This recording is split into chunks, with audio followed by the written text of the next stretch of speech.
ሰሙናዊ መልእኽቲ ህዝባዊ ወያነ ሓርነት ትግራይ ብዋጋ ሞትን ስቃይን ህዝቢ ትግራይ ዝፍጸም ፖለቲካዊ ሸፈጥ ይብቅዕ ስምምዕ ፕሪቶሪያ ይተግበር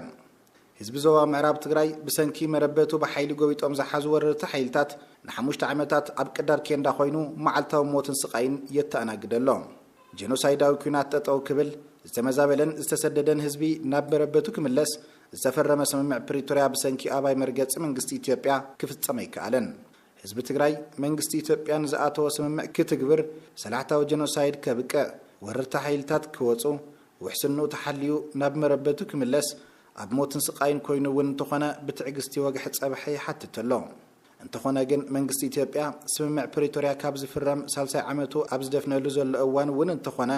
ብሞትን ስቃይን ህዝብና ፖለቲካዊ ሻጥር ኣብ ምስራሕ ተጸሚዱ ይርከብ ከም ውጽኢት እዚ ኣባይ መርገጽ መንግስቲ ኢትዮጵያ እቶም ብሰናይ ድሌቱ ዘዋፈሮም ምዕራብ ትግራይ ወሪሮም ዝሓዙ ዕጡቃት ኣብ ጉዳይ ተመዛበልቲ ህዝቢ ትግራይ ንምድንጋር ዝሓዝዎ ስልቲ ጽቡቕ ይሳቕዓሎም ከም ዘሎ ብድፍረት ኣብ መድረኻት እንትዛረቡ ይስምዑ ኣለዉ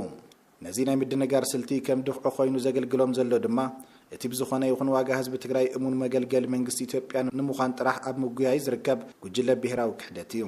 እዚ ጉጅለ ቅድም ክብል ኣብ ስልጣን ግዜያዊ ምምሕዳር ኮይኑ ብዝፈጸሞ ብሄራዊ ክሕደት ኣብ ክንዲ ምንሳሕ ብቃንዛ ህዝብና እሙን መገልገል መንግስቲ ኢትዮጵያ ክኾን ዝገብሮ ዘሎ ምንቅስቓስ ዘሕዝን ፍጻመ እዝመዋል ኮይኑ ይምዝገበሎ እዚ ደጋጊሙ ትግራይ ዝብድል ዘሎ ዕሱብ ጉጅለ መሳርሒ ሒዞም ኣብ ልዕሊ ሉዓላውነትን ህልውናን ትግራይ ዝወፈሩ ጄኖሳይደራት ኮይኑ ይቕጽል ኣሎ መንግስቲ ኢትዮጵያ ንዝኣተወ ውዕል ንጎኒ ገዲፉ ዕጡቃት ብምውፋርን ባንዳታት ብምዕሳብን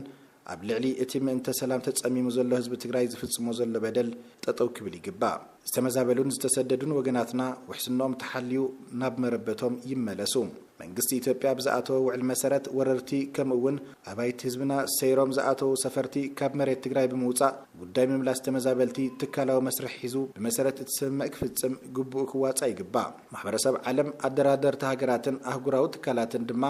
እዚ ካብ ዝፍረም 3 ዓመት ቁጽሩ ዘሎ ስምምዕ ፕሪቶሪያ ዘለዎ ፈጻጽማ ክከታተሉን ዝቕጽል ዘሎ ሰላሕታዊ ጄኖሳይድ ጠጠው ክብል እጃሞም ክዋጽኡን መንግስቲ ኢትዮጵያ ንዝኣተወ ስምምዕ ዝጻባእ ተግባር ካብ ምፍጻም ንኽቁጠብ ክሰርሑን ይግባእ